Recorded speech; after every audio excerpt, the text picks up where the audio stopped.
नगर तालुका police स्टेशनचे प्रभारी अधिकारी श्री गीते आणि त्यांच्या टीमला खबर मिळालेली होती की एका ठिकाणी एक व्यक्ती वारंवार सिगारेटची पाकिटं घेऊन जात आहे आणि हे सस्पिशियस बिहेवियर दिसल्यानंतर त्यांनी रात्री जाऊन त्या व्यक्तीला ट्रॅप केलं आणि त्या व्यक्तीच्या गाडीमध्ये काही 80,000 रुपयाच्या बनावट नोटा मिळाल्या।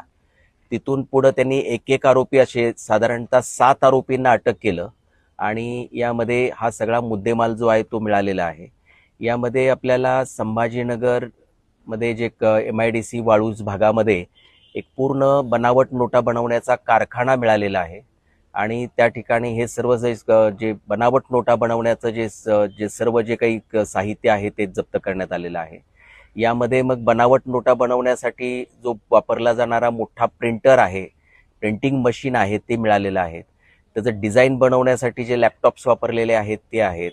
त्याच्यासाठी जे कलर कॉम्बिनेशनसाठी जे कार्ट्रिजेस आहेत ते मिळालेले आहेत। कटर मशीन्स मिळालेले आहेत आणि याच्या व्यतिरिक्त ज्या एकूण नोटा मिळालेल्या आहेत त्या साधारणतः 60 लाख रुपयाच्या बनावट नोटा मिळालेल्या आहेत आणि 2,16,00,000 रुपयाचं बनावट नोटा बनवण्यासाठी जे कागद आणि ते जे काही मटेरियल आहे ते मिळालेलं आहे। असं टोटल साधारण 88 लाख रुपयाचा मुद्देमाल जप्त करण्यात आलेला आहे।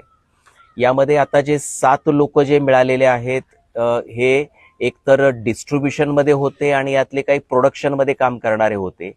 अद्याप ही आपण फरार आरोपींना शोधतो आहे की जे डिझायनिंगमध्ये ज्यांची महत्त्वपूर्ण भूमिका होती। या ज्या बनावट नोटा आहेत या सामान्य माणसाला ओळखता येणार नाही तितक्या खऱ्या वाटाव्यात अशा आहेत।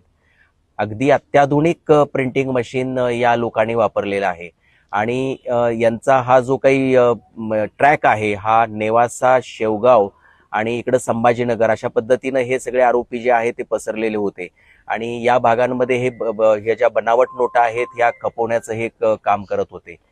तर या आपण आता पुढे जे फरार आरोपी आहेत तर त्यांचा आपण शोध घेत आहोत।